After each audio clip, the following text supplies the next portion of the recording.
Эрдэнэтийн 51% асуудал.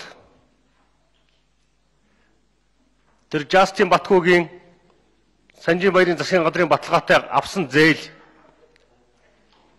мөнгө угаалтын нэг хэлбэр л юм байл шүү дээ. Төр хизээч хувийн компанид төрийн өмчийг барьцаал зээл авахыг хуулиар хориглодог шүү дээ. 49% энийг одоо олон сар ярьлаа.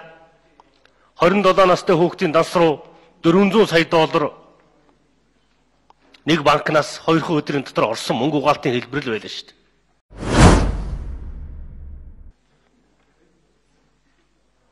Энэ олон офшорын асуудал, 60 тэрбумын асуудал бүгд л мөнгө угаалтын асуудал шүү дээ. Энэ болгоныгоо зэгцлэхгүй ингээд яваад ах юм бол энэ хавар парламентын хэрүүл маргаан чинь гудамжны тэмцэл болж хувирах нэ. Их хурлын дарга улс төрийн өндөр мэдрэмж гаргаад онцгой байдал зарлаад энэ улсаа нэг зэгцэлж өгөөч. Би ерөнхийлөгчдөр би өчигдөр орсон. Энэ улс чинь болохоо байлаа. Эзэнгүү болчихлоо. Ямар ч шийдвэр гаргалт энэ улсад алгаа. Би прокурор, цагдаа, тагнуулын байгууллагын удирдлагуудтай уулзаа.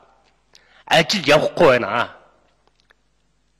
Баг нуур чинь хулгайд алдагдж байна. Мятаас чинь тууцан мэдэхгүй байхад 3 сая доллар цаашаа гадагшаа шилжиж байна. Мон атмаас чинь эм үйлдвэрлэдэг компани руу 1 сая 200 мянган доллар шилжсэн байна. Төрийн өмчт бүх компанидар чинь хулгай гарсан байна. Ард түмний өмч хулгайд алдагдаж дууслаа. Их хурл онцгой арга хэмжээ авахгүй бол энэ ард түмэн босноо.